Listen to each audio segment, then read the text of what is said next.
Olá, eu sou a Carol Nogueira e esse é o Item Mais da CNN. A guerra na Ucrânia completa um mês. O triste saldo é de cerca de 1.000 mortes de civis e 3,5 milhões de refugiados. A Rússia diz que a ação militar segue dentro do previsto e tem atingido os objetivos. Já os ucranianos reforçam os apelos por ajuda internacional e afirmam que seguirão resistindo aos avanços da invasão russa. Agora, vamos olhar aqui ao sul, nós temos Kherson, que também o Pentágono mais cedo disse o seguinte: estruturas estão sendo retiradas porque os ucranianos conseguiram imprimir um pouco mais de força. Em Mariupol, a notícia que circula em redes sociais é que os chechenos estão ajudando a retomar um pouco do terreno, William. Me chamou a atenção que a imprensa internacional inteira repercutiu a manchete recente de todos eles, uma afirmação do Pentágono. Está diminuindo o número de soldados russos em combate? Por dois problemas logísticos, aparentemente. Soldados russos feridos não estão conseguindo o atendimento médico das equipes médicas que acompanham os pelotões. E 2, não existiu um comando unificado para essa operação dos russos na Ucrânia. Então, diferentes frentes, como a gente vê aqui em Kiev, o fronte oeste e o fronte leste, de tropas estão disputando a mesma fonte de suprimentos. Estão ficando desabastecidos. O acirramento do conflito entre Rússia e Ucrânia levou a OTAN a anunciar um envio de mais tropas para 4 países do leste europeu: Hungria, Romênia, Bulgária e Eslováquia. O envolvimento da aliança militar com a Ucrânia é motivo de insatisfação para a Rússia, que alerta para os riscos de uma escalada do conflito. Pouco antes da cúpula da OTAN em Bruxelas, o presidente dos Estados Unidos, Joe Biden, defendeu a união dos membros da aliança. Com essa união, e posso garantir que a OTAN nunca esteve tão mais unida, mais forte em sua história, em boa parte por conta de Vladimir Putin. Do lado russo, numa entrevista recente à CNN, um porta-voz do governo de Vladimir Putin não descartou a possibilidade do uso de armas nucleares na guerra e disse que essa é uma alternativa no caso de uma ameaça à segurança do país. So if it is an existential threat for our country, then it can be used in accordance with our concept.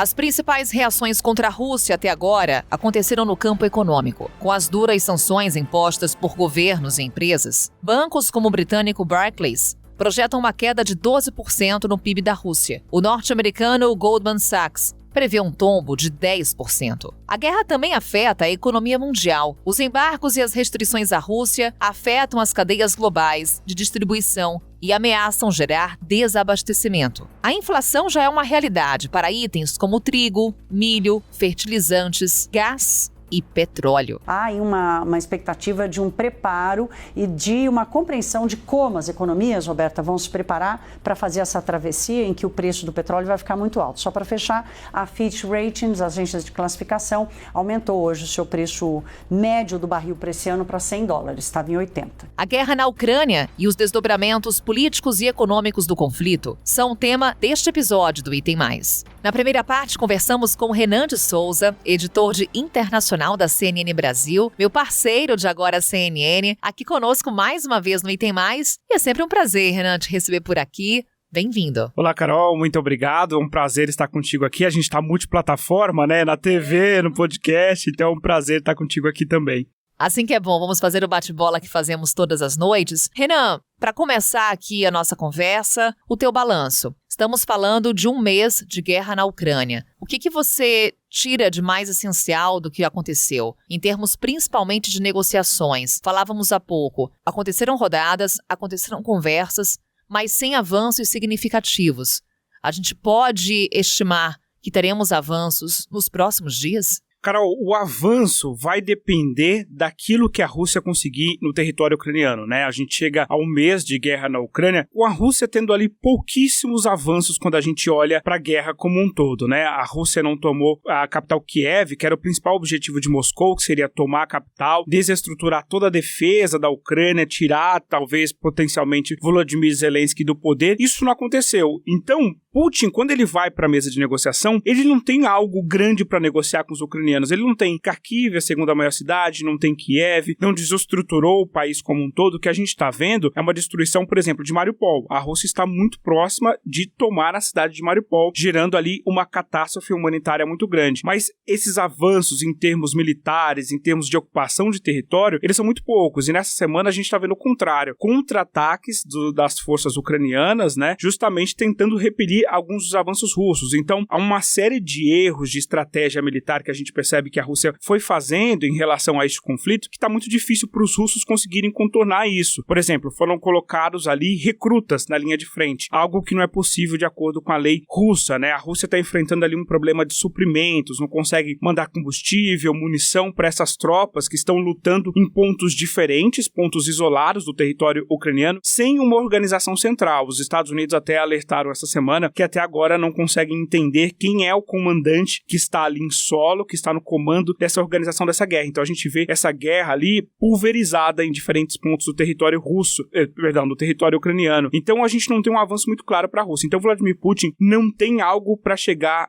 factível ali, grande para chegar na mesa de negociação, né? Agora, por outro lado, o que dá a entender dos próximos passos é que justamente a Rússia pode aumentar a agressividade desses bombardeios com mísseis de médio e longo alcance e acabar utilizando ali equipamento novo, como utilizou o míssil hipersônico no último final de semana. Então é uma tendência, é algo que deixa o Ocidente apreensivo, porque a gente não sabe como Putin se comporta quando ele está contra a parede, né? Você tem sanções, você tem falta de avanço no território ucraniano, então há uma grande incógnita sobre para que lado esse conflito pode escalar agora. Você falava há pouco, Renan, que a Rússia não tem muitos elementos para levar para a mesa de negociações com a Ucrânia, mas ela traz ali as suas condições. Em quais pontos que Vladimir Putin pode ceder? E a própria Ucrânia, onde ela pode acabar atendendo aos anseios de Vladimir Putin? Carol, eu vou começar pela Ucrânia, que é mais fácil a gente entender os pontos que Volodymyr Zelensky pode tentar ceder ali, né? Um deles é deixar de fazer parte da OTAN, porque cada vez fica mais claro para Volodymyr Zelensky, com a mensagem que a gente lê do Ocidente enviando, que a Ucrânia não vai fazer parte da OTAN nem daqui a 5, 10 anos, né? Isso porque se a Ucrânia fizesse parte da OTAN neste momento, a gente estaria falando em Terceira Guerra Mundial, porque daí teria sido acionado o chamado artigo 5 e todos os países da OTAN iriam defender a Ucrânia. Isso e levaria a uma guerra direta com a Rússia. Então, os líderes da OTAN não falam com todas as palavras, mas as ações deixam muito claras para Volodymyr Zelensky que ele não vai fazer parte da OTAN. Então, ele pode, pelo menos, ceder nessa parte da OTAN, mas Volodymyr Zelensky deu uma pista essa semana. Ele disse que qualquer negociação, qualquer avanço com a Rússia vai depender da vontade do povo, ou seja, ele vai fazer uma espécie de plebiscito ou votação para ver se ele tem ali a aprovação do povo, porque a questão da OTAN, inclusive, faz parte da Constituição da Ucrânia. Então, iria mudar a Constituição da Ucrânia, mas é um ponto ali que ele pode ceder. Em relação a fazer parte da União Europeia, talvez ele não ceda, porque esse é o ponto que a gente tem mais avançado, porque a Ucrânia já mandou a sua aplicação de candidatura, vamos dizer assim, que está em avaliação. Agora, outro ponto que ele poderia também pensar em ceder é em relação à Crimeia e às províncias do leste da Ucrânia, porque desde 2014, essas províncias do leste ucraniano já estavam ali, de certa maneira, como independentes, né? Funcionando ali como uma certa independência, semi-autônomas. E ele pode apenas voltar por essa continuidade de como estava, deixando a Crimeia e essas províncias do leste com a Rússia. É muito pouco provável que ele queira fazer isso agora, mas são pontos que ele pode pensar ali em querer ceder para ver se avançam essas negociações com a Rússia. Estamos hoje conversando no dia em que a guerra completa um mês, Renan, e no dia em que Joe Biden está no leste europeu para uma série de reuniões com a OTAN, G7, Conselho Europeu, para além do simbolismo do presidente dos Estados Unidos se deslocar para o leste europeu, onde acontece uma guerra nesse momento, há uma expectativa para o anúncio de sanções mais duras, sanções econômicas contra a Rússia.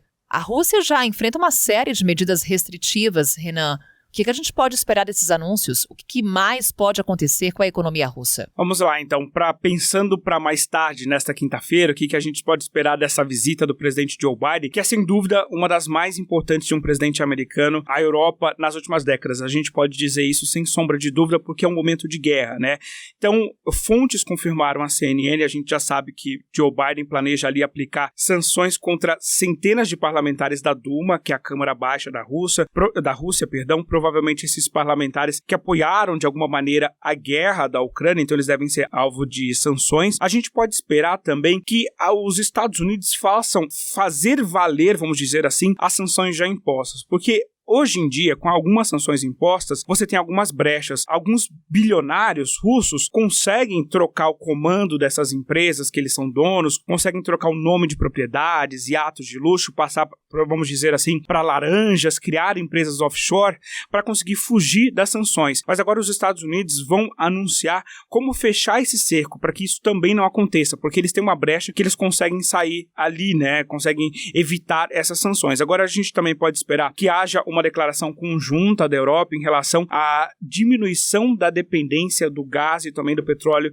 da Rússia. A gente tem visto nesses últimos dias a Europa falando sobre esse assunto que é delicado. A Europa nunca quis tratar esse assunto claramente, tem essa dependência muito clara desses produtos que são básicos vindo da Rússia, mas agora há uma troca de parceiros. Os Estados Unidos, a Alemanha estão conversando com o Catar, por exemplo, para ver se o Catar consegue fornecer mais gás para a Europa. Os Estados Unidos, por si só, podem fornecer mais gás para a Europa. Os Estados Unidos estão em vias ali de se tornar os maiores produtores de gás do mundo. Então a gente pode ver essa mudança muito clara. Talvez não haja uma ruptura agora, mas a gente vai com certeza ver um plano de fases para essa diminuição clara da Europa, da dependência do gás da Rússia. Então a gente pode esperar mudanças nesse sentido e também que a OTAN anuncie o reforço de soldados na região leste da Europa, justamente para mandar uma mensagem muito clara para a Rússia dos limites onde a Rússia pode chegar. É isso que esse cenário vai se desenhando ali, que é justamente o Ocidente querer mostrar para a Rússia, querer mostrar para o Kremlin, para Moscou, que é o Ocidente neste momento que está dando as cartas. Então, a gente pode ver avanços nesse sentido, Carol. Inclusive, houve um bombardeio próximo a Lviv, que fica próxima à fronteira com a Polônia. Esse alerta de um possível avanço do conflito para outras partes da Europa ficou ainda mais em destaque. Renan, corre-se esse risco? Carol, a gente pode dizer que sim, tem esse risco, porque quando a gente olha para guerras passadas, né, se a gente olhar, por exemplo, a Segunda Guerra Mundial ela não começou com todos os países se juntando e dizendo vamos fazer uma guerra contra um inimigo, né? Eles vão entrando na guerra, no conflito ali aos poucos. Agora, a Rússia atacar a região oeste da Ucrânia é um cálculo ali muito complicado e muito arriscado para Moscou, porque muitas vezes a Rússia está utilizando as chamadas bombas cegas, né? Que elas são disparadas, mas não correm um alvo correto. Elas podem cair uns quilômetros para mais ou para menos, está dentro ali de uma margem de erro. Esse cálculo pode envolver, inclusive, a fronteira da Polônia. Aí a gente fala, a Polônia faz parte da OTAN e se um ataque acontece à Polônia, é um ataque à OTAN, aí é acionado esse famoso artigo 5, né? Que é justamente a defesa, vão todos ali contra um. Então, a Rússia está escalando esse conflito, fez ataques muito pontuais na região oeste, Lviv, que está muito próxima ali da fronteira com a Polônia. Alguns têm utilizado mísseis de alta precisão, o que reduz o risco da Rússia cometer algum erro, né, de ataque, mas é um cálculo, é um risco muito grande que a Rússia está tomando nesse momento, Carol. Tem chance de escalar o conflito, sim, para o leste europeu. Inclusive, a ideia da OTAN e dos aliados da Europa é justamente anunciar esse reforço de soldados, de equipamentos no leste europeu para mandar essa mensagem bem clara para Moscou, que vai ter consequência caso um míssil caia, por exemplo, na Polônia. Dmitry Peskov, porta-voz do Kremlin, numa entrevista a Christiane Amanpour, da CNN, ele não descartou o uso de armas nucleares no conflito e se referiu inclusive à segurança doméstica para o possível uso desse tipo de armamento. Isso escalou a tensão, Renan, no Ocidente? No mundo?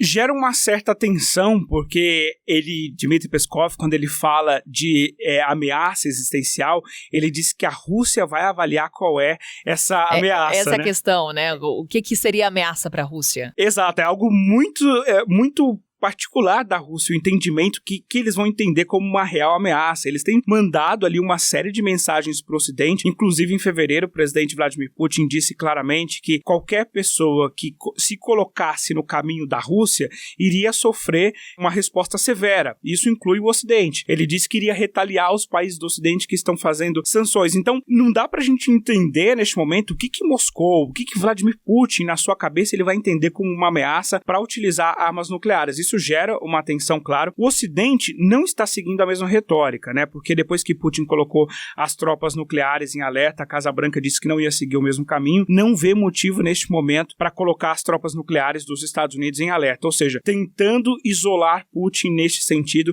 e não escalar ainda mais a tensão, porque já há tanto medo nos mercados, com o preço do barril do petróleo, com o preço do combustível. Então os Estados Unidos estão tentando fazer este papel, às vezes, de serem um pêndulo para evitar mais tensão no mercado, e aí seria um problema para Joe Biden, né, que tem eleição em novembro, ele quer evitar qualquer oscilação que possa prejudicá-lo domesticamente, Carol. Renan, para a gente encerrar, falar sobre a crise de refugiados por conta do conflito. ONU estima em 4 milhões, União Europeia estimava no início da guerra o número de 7 milhões de ucranianos deixando o território.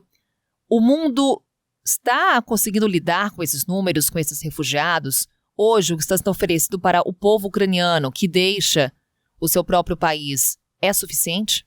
Não, Carol, é muito pouco. Se a gente for analisar o Brasil mesmo, né? O Brasil recebeu pouco mais de 1.000 refugiados, salvo engano esse número, ucranianos desde o início da guerra. O Brasil, um país com dimensões continentais, tudo bem que a gente pode considerar que está longe da Europa, mas poderia fazer um papel maior em receber um número muito maior de refugiados da Ucrânia. Os Estados Unidos também ainda não receberam nem próximo do que a Europa tem recebido. Pode fazer muito mais nesse sentido também para receber mais refugiados. Agora, a gente deve ver também nos próximos dias um reforço da comunidade internacional para ajudar Polônia, Romênia, Moldávia, que são esses países que estão recebendo o maior número de refugiados ucranianos, né? Porque essas pessoas chegam ali com a roupa do corpo, sem mantimento, tem criança em idade escolar, elas interromperam o ano letivo, né? Então você precisa colocar essas crianças na escola. Há uma série de etapas que precisam ser seguidas para que haja um acolhimento desses refugiados. E o mundo ainda está fazendo muito pouco diante da capacidade que tem de fazer mais, especialmente quando a gente fala desses grandes países como o Brasil e Estados Unidos, que poderiam fazer muito mais para acolher refugiados ucranianos, Carol. Renan de Souza, conosco aqui no Item Mais. Renan, sempre muito bom. Até mais tarde, então, a gente se vê. Até mais tarde. A gente se vê no Agora CNN e às vezes aqui no podcast também. Sempre convidado, Renan. Obrigada, beijo. Obrigado, tchau, tchau.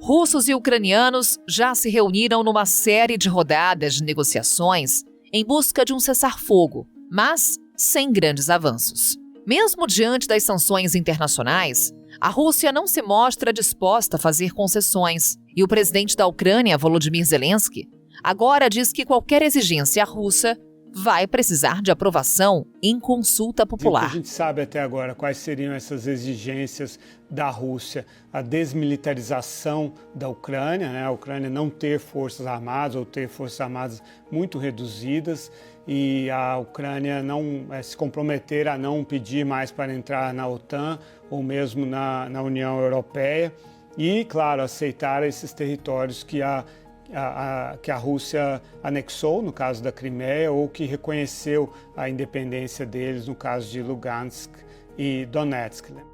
Os itens da pauta de reivindicações da Rússia sinalizam uma mudança no mapa político da região e estimulam os temores de um aprofundamento da polarização. De um lado, potências ocidentais. Do outro, Rússia e China. Sobre as consequências geopolíticas do conflito, seguimos numa conversa com o Leonardo Trevisan. Ele é professor de Relações Internacionais da ESPM. Professor Trevisan, sempre um prazer lhe ouvir. Bem-vindo ao Item Mais. Obrigado a vocês pelo convite. Professor, para começar, vamos falar sobre as mudanças que a guerra provocou no cenário internacional. Em que medida que o conflito na Ucrânia alterou a geopolítica? Olha, nós temos, na verdade, uma situação que era uma situação formada no seguinte processo. A guerra da Ucrânia, ela funcionou para o continente europeu como uma grande surpresa. O continente europeu não esperava esse desenvolvimento. Para a lógica norte-americana, a Rússia não era o inimigo primordial. Quem ocupava esse espaço prioritário, quem ocupava o espaço do adversário com quem eles mais prestavam atenção, sem dúvida nenhuma, era a China. É nesse contexto que nós olhamos para a guerra da Ucrânia e observamos que há uma mudança em toda a esfera geopolítica. Em que sentido há essa mudança? De algum modo, aquilo que estava latente, aquilo que de algum modo iria levar alguns anos para acontecer, que era a aproximação entre China e Rússia, por um lado, e a aproximação ou a reaproximação entre Europa e Estados Unidos, de outro, ele foi apressado pelo episódio da Ucrânia. O episódio da Ucrânia, ele circunscreve duas realidades. A primeira delas é que não foi necessariamente uma surpresa para os analistas militares que o Putin, que a realidade russa, de fato, exigisse, demandasse uma intervenção. Por outro lado, de alguma forma, foi sim um ato inesperado que essa invasão redesenhasse o mundo no formato em que ele está redesenhando. Isto é, de alguma forma, bastante assustador, preocupante e, de alguma forma, desafiante para todos os centros de poder no mundo todo. Professor, o senhor falou sobre a China, justamente sobre ela que eu queria falar um pouquinho mais. Tivemos a Assembleia Geral da ONU, em que Pequim falou num tom de condenação à guerra, ao conflito na Ucrânia, porém se absteve na condenação à Rússia diante do conflito. O que percebemos é que a China adota uma postura neutra. Essa neutralidade significa apoio a Vladimir Putin? Sobre esta relação de China com esse contexto, nós temos que retomar a lógica de Henry Kissinger. Aliás, por sinal, a viagem de Henry Kissinger à China está fazendo 50 anos neste último fevereiro, praticamente junto com o início da guerra. Nixon foi à China em 21 de fevereiro, a guerra se iniciou em 24 de fevereiro. Na prática, o que sempre Kissinger avisava aos interessados em geopolítica é que nunca o Ocidente deveria permitir a aproximação desses dois gigantes. Sempre o Ocidente deveria estabelecer uma espécie de cunha impedindo essa aproximação. Essa aproximação já ocorreu. Na prática, ela ocorreu a partir do momento em que Xi Jinping, lá atrás, em 2012, montou um esquema de retirar a condição de aliado, uma condição de complementar da economia chinesa para a economia americana e colocou essa economia chinesa na condição de concorrente. A partir desse momento em que a China deixou de ser uma espécie de fábrica do mundo, produzindo para os Estados Unidos, contendo inflação nos Estados Unidos e apostando nos títulos americanos, comprando o título americano, no momento em que isso virou história e a China passou a condição de desafiante no processo tecnológico, a partir desse momento, a China passa a ter um outro papel no mundo. Atenção, a Rússia é coadjuvante neste processo. É coadjuvante no processo de aspiração e desafio chinês. É nesse sentido que a gente precisa entender essa neutralidade. Observe que quando Biden e Xi Jinping conversaram no início desta semana, na segunda-feira, Biden alertou a Xi Jinping que qualquer, vamos dizer desta forma, tentativa de se envolver nas sanções custaria caro para os chineses. Imediatamente eles compreenderam esse aviso e deixaram claro a Biden que eles não têm intenção de prejudicar o seu desenvolvimento econômico para proteger a Rússia. São coisas diferentes. É neste contexto que a gente precisa entender a neutralidade chinesa. Não vamos deixar de lado que a China demonstrou todo o seu poder na votação da condenação da invasão da Ucrânia pela Assembleia Geral da ONU. Lembre os números. Na Assembleia Geral da ONU foram 141 votos de condenação à Rússia e 35 votos de abstenção. Quando você olha esses votos de abstenção, você vai encontrar, de alguma forma, a Índia, a China e a maioria dos países africanos que têm corrente de comércio fechada com os chineses. Isto é uma prova assim, absolutamente clara de que a China fez um comunicado de que ela pretende, de algum modo, ter uma condição diferente, quase de tércios, nessa disputa entre Europa e Ucrânia, e entre Europa e Rússia no episódio Ucrânia. O senhor se refere bastante, professor, à economia. E o que a gente percebe nesse momento é que a economia da Rússia está sofrendo muito com as sanções. Até onde Vladimir Putin aguenta? E aproveito, olhando para o outro lado, até onde vai a resistência ucraniana? Nós temos que prestar bastante atenção na frase do próprio Xi Jinping, quando falou com Biden de que as sanções podiam ter um ângulo reverso. Elas também podiam prejudicar o outro lado, prejudicar quem as propôs, numa situação, e ele usou uma palavra complexa, ele usou a palavra colapso, para que evitássemos o colapso econômico nas cadeias globais de produção. Há um engano, quando nós falamos de economia, sobre os valores envolvidos nessa questão das sanções. Quando nós olhamos para o PIB russo, nós vamos perceber que o PIB russo ele é menor que o do Brasil. O Brasil tem um PIB neste ano aproximadamente de 1,6 trilhão, a China tem um PIB de aproximadamente 1,5 trilhão. Isto representa aproximadamente menos de 2% do PIB russo da economia mundial. É uma fatia pequena. O problema da Rússia não é que a Rússia tenha um PIB dessa qualidade, e também não é a questão do armamento nuclear. A dissuasão nuclear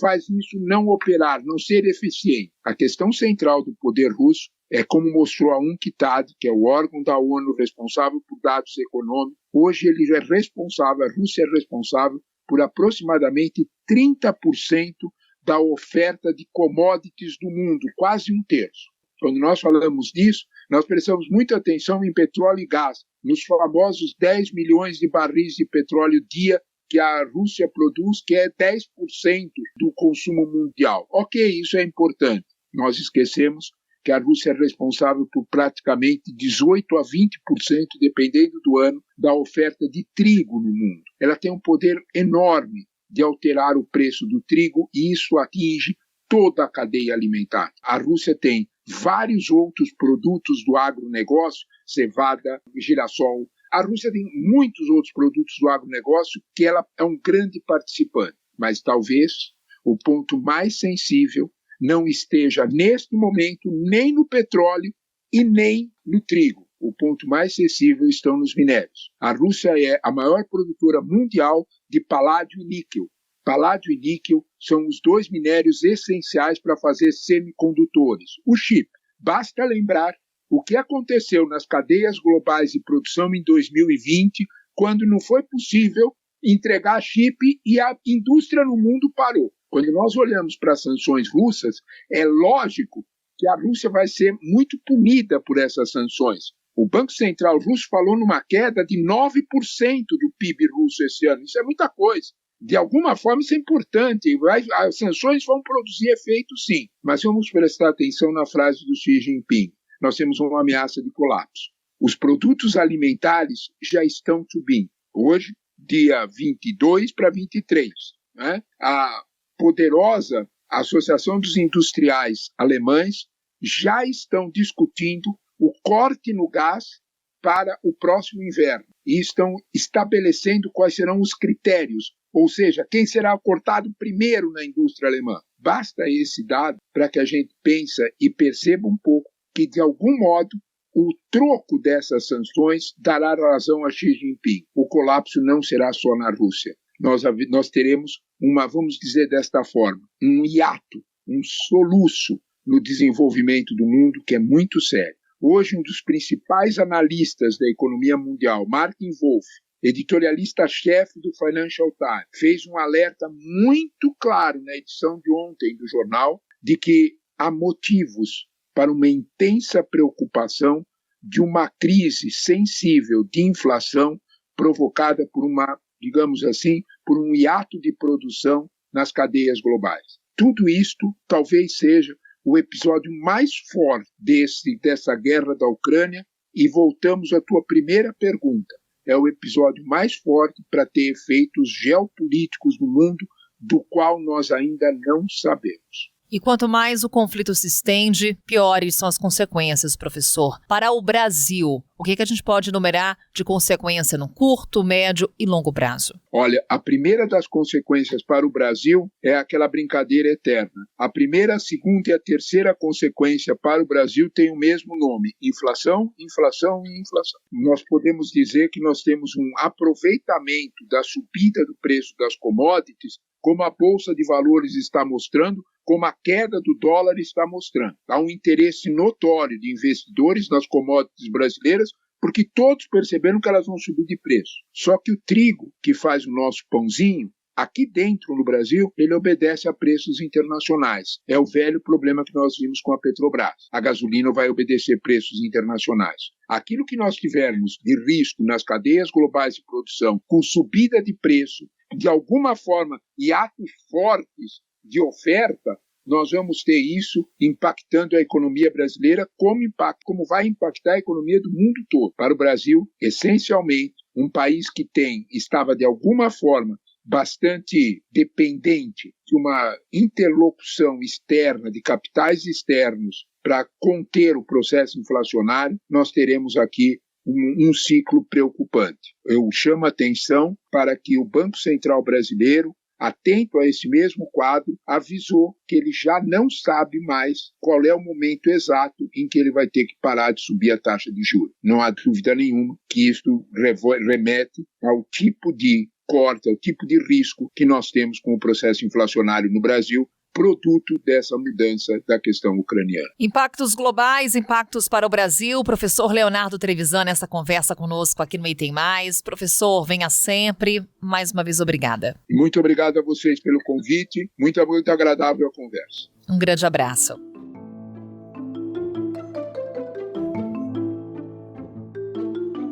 E tem mais, claro, segue acompanhando o que acontece na guerra na Ucrânia. Voltamos a nos encontrar amanhã. Até lá. Com a minha apresentação, Carol Nogueira, este podcast foi produzido pela Maremoto para a CNN Brasil. Roteiro e pesquisa, Lucas Scherer. Pauta e produção, Danilo Santana. Edição e sonorização, Roberto Rudinei. Coordenação geral, Paula Weinberg e Felipe Gomes. Coordenação de produto, Verônica Schneider. Coordenação editorial, Diego Toledo. Você também pode ouvir o Item Mais no site da CNN Brasil e aproveite para conhecer os nossos outros programas em áudio. Acesse cnnbrasil.com.br/podcasts.